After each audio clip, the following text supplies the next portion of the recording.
अब हम rule number 4, ये रूल नंबर 4 क्या है, इसके माध्यम से हम कुछ सेंटेंस और बताने की कोशिश करते हैं, कैसे इसको बनाया जाता है, कैसे समझा जाता है ना। इनको भली भांति से आपको देखना होगा, ठीक है, तभी हम बना पाएंगे। तो मैंने डिफरेंट टाइप का सेंटेंस को क्या करते हैं इस नरेशन में जो हम पढ़ रहे हैं उसमें, या डायरेक्ट इनडायरेक्ट है उसमें हम क्या करते हैं अलग अलग रंग से बता समझाने की कोशिश कर रहे हैं, ठीक है। अब हम देखते हैं यहाँ पर कि याद रखना होगा रूल नंबर 4 में हम एक ही चीज़ बता रहे हैं, यहाँ पर थर्ड पर्सन को हमेशा क्या बोलते हैं, या नाउन को हमेशा क्या करते हैं, थर्ड पर्सन ही कहते हैं। जिसके बारे में हम संज्ञा देते हैं तो उनको याद रखना थर्ड पर्सन ही माना जाता है ना। ये मत समझ लेना कि हम किसी और चीज़ के बारे में बताएं। तो नाउन मतलब होता है संज्ञा, तो संज्ञा में थर्ड पर्सन का इस्तेमाल ही किया जाता है। तो इनको ज़्यादा ये नहीं है, इससे संबंधित हमने पूर्व में जब शुरू में बता रहा था इससे संबंधित सेंटेंस बना चुके हैं। हम इसको एक बार ये करते हैं, इससे और जब बनाने की कोशिश नहीं करते हैं। तो रूल नंबर 5 देखते हैं उसमें क्या क्या होते हैं, कैसे इनको बनाई जाती है।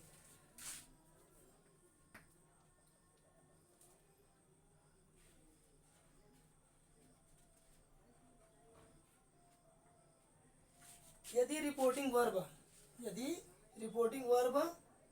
का ऑब्जेक्ट व यदि रिपोर्टिंग वर्ब का सब्जेक्ट व ऑब्जेक्ट दोनों, यदि रिपोर्टिंग वर्ब का ऑब्जेक्ट व सब्जेक्ट दोनों थर्ड पर्सन में हो तो इनडायरेक्ट स्पीच में ब्रैकेट के अंदर उनका नाम लिखना होता है। क्या बता रहा है, नियम कह रहा है कि अगर रिपोर्टिंग वर्ब और रिपोर्टेड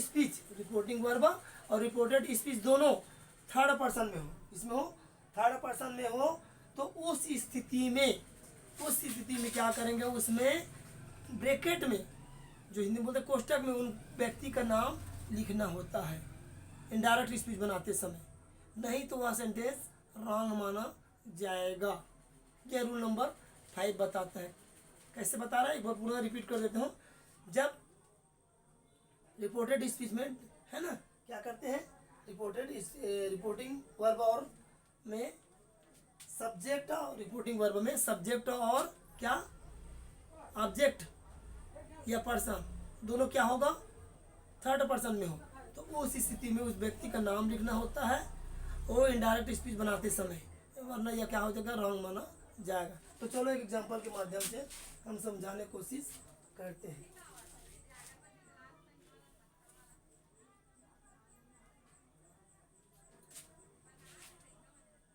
एग्जांपल, या इसको हम ऐसा यूं ही ऐसा लिख सकते हैं, यदि रिपोर्टिंग वर्ब का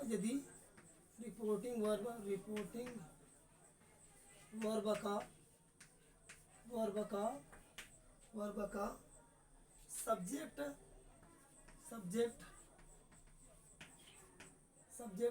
व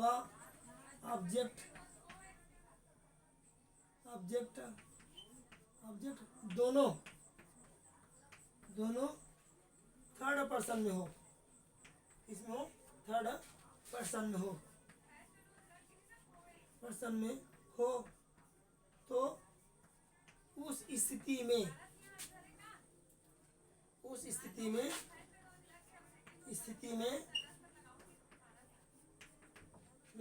डायरेक्ट से इनडायरेक्ट बनाते समय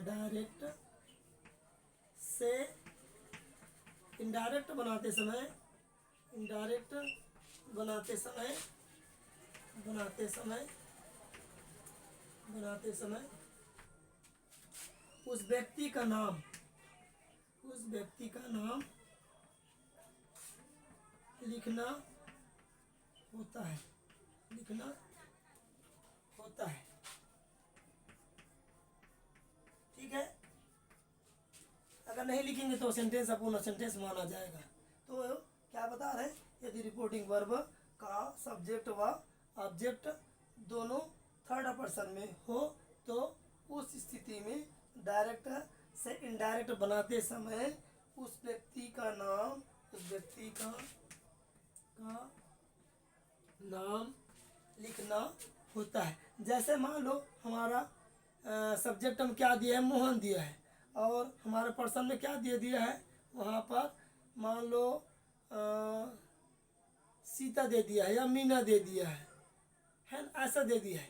तो जब हम उसको क्या करेंगे, डायरेक्ट से इनडायरेक्ट, क्योंकि यहाँ इसमें क्या होता है, ऑब्जेक्ट अनिवार्य रूप से दिया रहता है। अगर ऑब्जेक्ट नहीं दिया रहेगा तो आपका सेंटेंस अनकम्प्लीट हो जाएगा, है ना, तो नहीं बन पाएगा। तो ये ध्यान रखेंगे। तो मान लो ऐसा दिया है, तो जब हम उसको क्या करें, डायरेक्ट से इनडायरेक्ट हम बदलेंगे, तो उस समय उस व्यक्ति का नाम वहाँ पर लिखना होगा। ठीक है, चलो इसको बनाने की कोशिश करते हैं।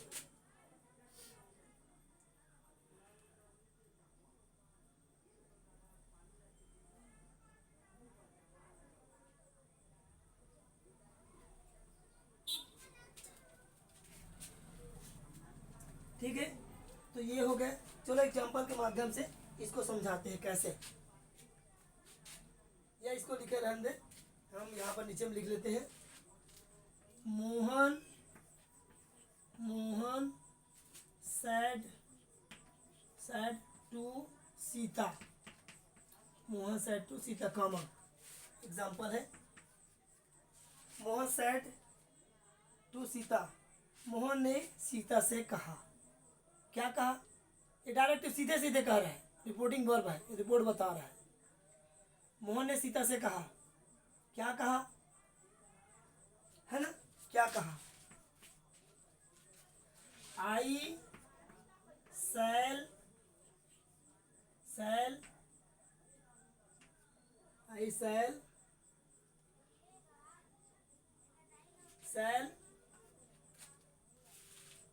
always help you, always है ना, always help you। अब देखिए सेंटेंस को, यहाँ पर सब्जेक्ट भी दिया है, कर्म दिया है ना, क्या दिया है, कर्म दिया है, माने कर्ता भी दिया है और श्रोता भी दिया है ना। तो हमारा रूल क्या बताया है, यदि देखो ध्यान से पढ़ो, यदि रिपोर्टिंग वर्ब का सब्जेक्ट है, रिपोर्टिंग वर्ब है, रिपोर्टिंग वर्ब का सब्जेक्ट व ऑब्जेक्ट दोनों दिया है, दोनों थर्ड पर्सन में दिया है, और दोनों क्या थर्ड पर्सन में, तो मोहन भी थर्ड पर्सन में है और सीता भी क्या है, थर्ड पर्सन में है ना, मोहन भी थर्ड पर्सन में है और सीता भी थर्ड पर्सन में है। तो उस स्थिति में क्या हो जाएगा, स्थिति में क्या हो जाएगा, डायरेक्ट से इनडायरेक्ट बनाते समय उस व्यक्ति का नाम लिखना होगा। क्या व्यक्ति का नाम लिखेंगे, जो दिया है उस व्यक्ति का नाम लिखना पड़ेगा। तो कैसे लिखेंगे, कैसे लिखेंगे,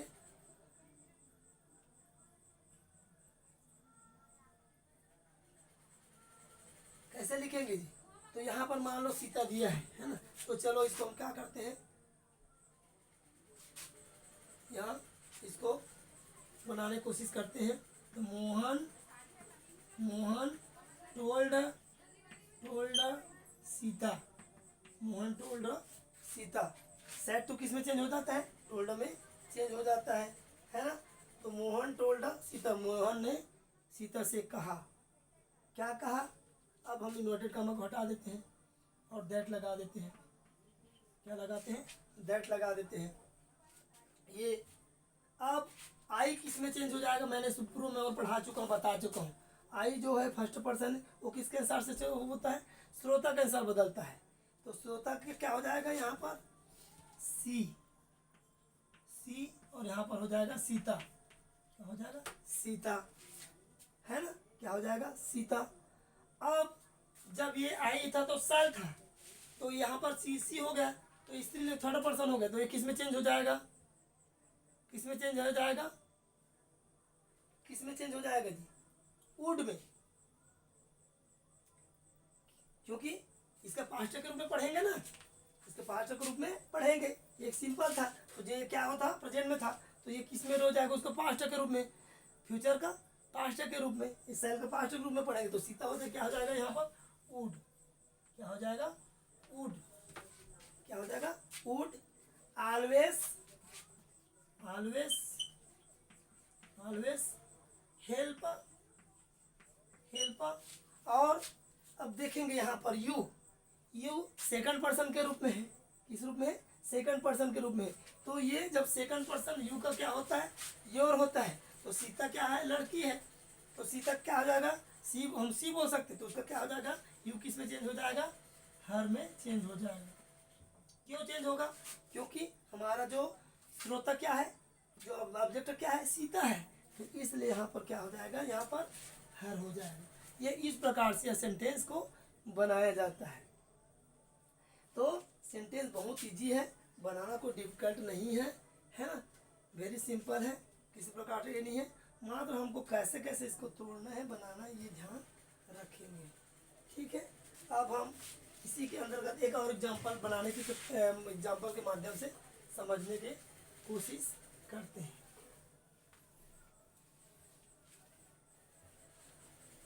ठीक है, तो मेरे हिसाब से तुम सब लोग को समझ आ गया होगा। दीपिका खुशबू समझ आ गया, ये एग्जांपल समझ नहीं आया पुनः पूछ सकते हो, ठीक है, मैं बता सकता हूँ, लेकिन यह वेरी सिंपल सेंटेंस था तो इसलिए इसको समझने की कोशिश करेंगे, और नहीं समझ आया तो दोबारा पूछेंगे। ठीक है, चलो एक एग्जांपल के माध्यम से और समझाने की कोशिश करते हैं। Mohan said to Sohan, Mohan said to Sohan. अब देख लीजिए, मोहन भी थर्ड पर्सन है और सोहन भी थर्ड पर्सन है। मोहन हमारा क्या है सब्जेक्ट है, मोहन हमारा क्या है सब्जेक्ट है, और सोहन क्या है हमारा ऑब्जेक्ट है। यूं ही हिंदी में कहे तो क्या हो जाएगा यहाँ, ये कर्ता है, ये हमारा कर्म है,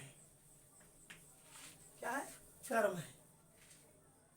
तो हमको इसका एग्जांपल हम शुरू में इसका विवरण स्ट्रक्चर बता दिए थे, निर्देश बता दिए थे कि अगर कर्ता और कर्म दोनों थर्ड पर्सन में हो, इसमें हो थर्ड पर्सन में हो, तो क्या होता है डायरेक्ट से इनडायरेक्ट बनाते समय उनका नाम लिखना अनिवार्य होता है ना, हमने बताया था। ठीक है, कामा फिर डबल इन्वर्टेड कामा के अंतर्गत हम देखते हैं आई शैल गिव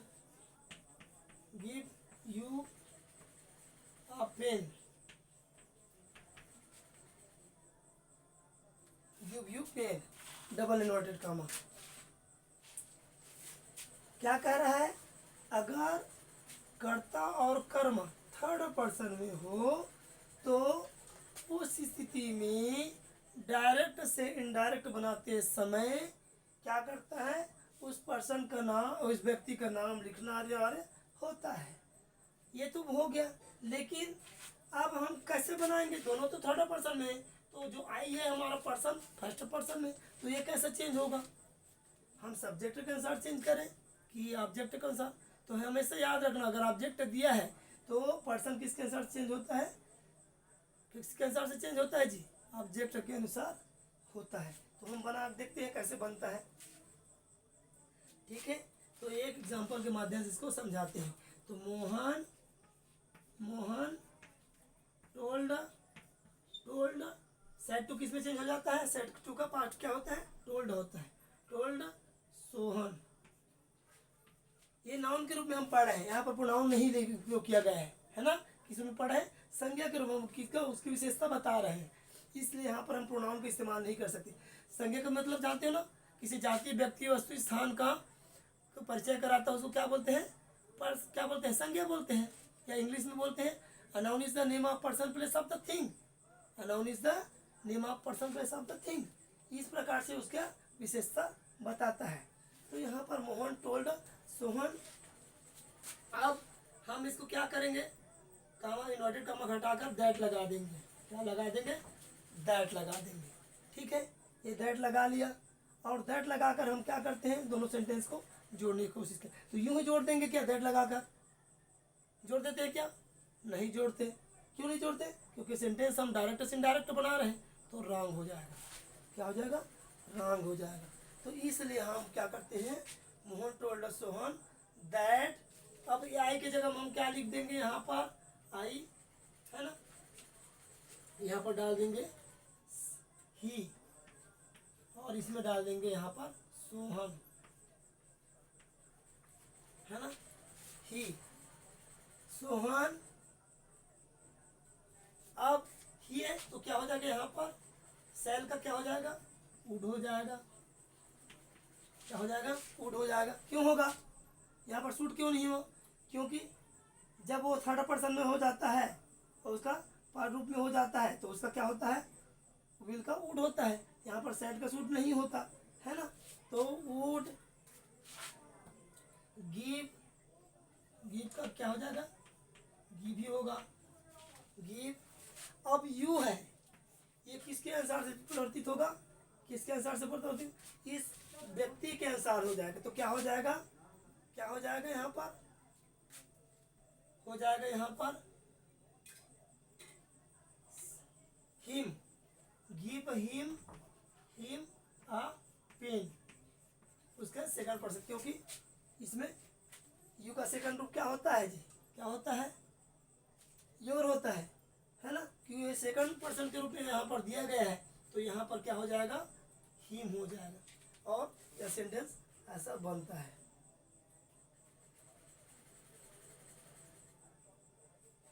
ठीक है, तो ये भी सेंटेंस इस प्रकार से इसको कंप्लीट हो, बहुत ईजी बनाना, कोई डिफिकल्ट नहीं है, इसको मात्र समझना थोड़ा से डिफिकल्ट है जरूर है, लेकिन इसको समझना उतना ज़्यादा भी डिफिकल्ट नहीं है।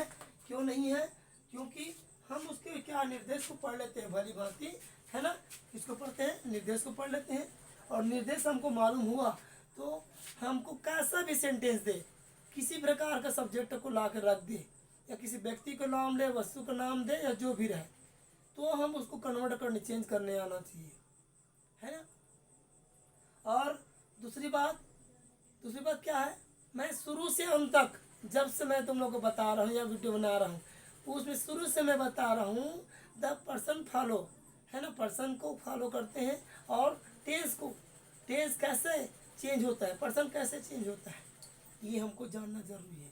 नहीं तो आप सरल से सरल सेंटेंस भी दिए रहेगा तो तुम नहीं बना पाओगे, है ना। तो यहाँ पर जिसका सिक माइंड होता है, कमजोर माइंड होता है, वीक माइंड होता है, वो व्यक्ति को 10 बार भी समझाओगे उसके खोपड़े में नहीं बैठता, तो वैसे बच्चों को हम पढ़ा नहीं सकते, समझा नहीं सकते, है ना। तो इसको समझना है तो हम बार बार बोलते हैं कि इसको समझ नहीं आए तो हमको इजीली पूछ सकता है, सर यहाँ पर कहाँ है। अगर हम कोशिश करते हैं, अगर समझ नहीं आए हमको भी, तो हम उसको और किसी से पूछेंगे या उसको दूसरे दिन एक्सप्लेन करने कोशिश करेंगे। तो ये इस प्रकार से हम सेंटेंस को आज यहाँ तक पहुँच गए। हम नेक्स्ट वीडियो में हम बताने की कोशिश करेंगे कि असर्टिव सेंटेंस क्या है, असर्टिव सेंटेंस होता क्या है ना, और उसको कैसे बनाया जाता है। असर्टिव मतलब होता है साधारण वाक्य, असर्टिव मतलब होता है साधारण, और सेंटेंस मतलब होता है वाक्य। ये साधारण वाक्य को हम डायरेक्ट से इनडायरेक्ट में कैसे चेंज की जाती है उसको बताया कैसे जाता है। तो ठीक है, इसके बारे में हम नेक्स्ट वीडियो में बताने की कोशिश करेंगे। और आज यहाँ पर जो थर्ड पर्सन के रूप में जो हम पढ़े हैं, ऑब्जेक्ट और सब्जेक्ट दोनों दिया है, उससे संबंधित हमने एग्जाम्पल दिया है। आज एग्जाम्पल को यहीं पर हम क्या करते हैं, विराम देते हैं। नेक्स्ट वीडियो में हम दूसरे सेंटेंस को लेके आएंगे और उसको समझाने की कोशिश करेंगे। ठीक है, ओके।